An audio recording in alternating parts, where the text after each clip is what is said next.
In the last lesson, you learned how your estate plan works as a system. Today, we're doing something very practical. Up to this point, you've been reflecting, answering questions, and writing things down. You may have notes about who you'd want to serve as agents, summaries of your healthcare wishes, and lists of accounts or assets you've gathered. This lesson is about bringing everything you've already done into one organized place and knowing how you'll use that information. We call that place your legacy binder.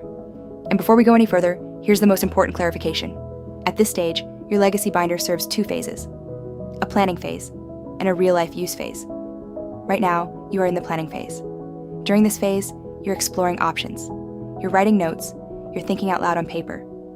That kind of thinking is incredibly useful while you're drafting documents or reviewing options with an attorney or drafting software. And it belongs in your legacy binder for now.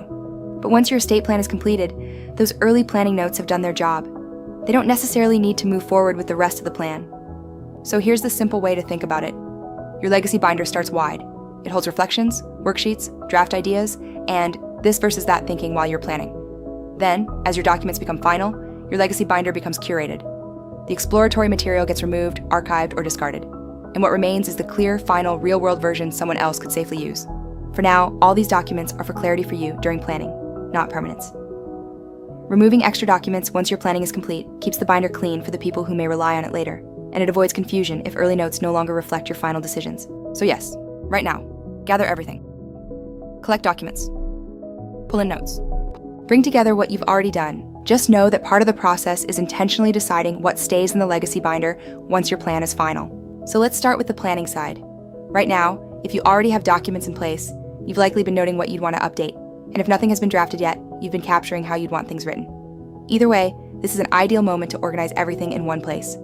The purpose for this is to create a productive planning conversation, whether that's with an attorney or with drafting software.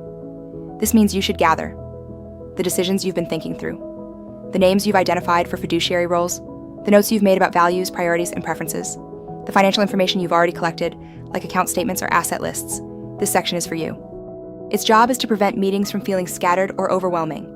Instead of trying to remember everything on the spot, you can open one binder or folder and see the full picture. This often makes conversations with professionals more efficient. It helps software guide you more clearly. Having everything in one place saves time, reduces stress, and helps you see patterns, gaps, or inconsistencies more easily. And it helps you feel prepared instead of rushed. Now let's talk about the second purpose. The second purpose of your legacy binder is not for drafting. It's for real life. This is the section someone could use if there were an emergency, or if you couldn't explain things yourself. This section answers very different questions at a high level. Who should be contacted first? Who is responsible for what? Where are the important documents? What matters most right now? This is where the simple first 24 hours plan created in an earlier lesson naturally belongs. This section may include emergency contacts, who your helpers are and what roles they play, where official documents can be found, high-level guidance, not necessarily instructions. You don't need to store passwords or login details here. Many people simply note where that information is securely stored, so trusted helpers know how to access it when the time comes. Most people feel a real sense of relief when they reach this step. And that makes sense. This is the moment where your plan moves out of the abstract and into the actual. It stops being a list of things you might do someday and becomes a real tool that someone else could open and use. So let's talk about how you might organize it. The first section of your legacy binder could be a home for all the thinking you've already done. This includes the notes, reflections, and decisions you've been making as you've worked through this course.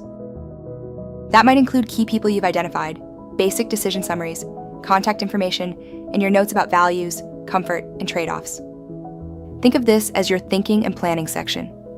The second section can start collecting important information from the previous section into your instructional section.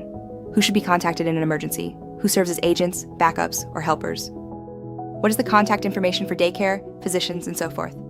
Your healthcare priorities, and any necessary medications or medical conditions. One of the most valuable pages in the binder lives in this section. It's a single-page summary designed specifically for the people helping you. You can think of it as a fiduciary roadmap. This is a simple overview that tells helpers where to go next. It might say, where original documents will eventually live, which bank holds certain accounts, who to contact for what kind of question. This can reduce the treasure hunt that so often creates stress during emergencies or transitions. Another section captures special instructions and care plans. If you have minor children, this is where caregiving notes live. If you have pets, this is where their routines and vet info go. If you have cultural, religious, or personal wishes, they go here too. Once you have finalized documents, you can include copies in this binder. Many people choose to keep originals like wills in a secure location and keep copies in this binder. This binder can be kept with your original documents or in a more easily accessible location. Now let's talk briefly about format. Some people prefer a physical binder. Some prefer a digital folder.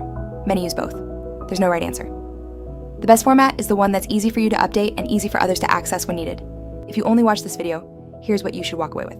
Your legacy binder is an organizing tool. It has 2 clear sections, one for planning and drafting, and one for emergency and future use. And you are not starting from scratch. You're consolidating work you've already done. That's real progress, and it makes crossing the finish line all that easier. Keep up the good work.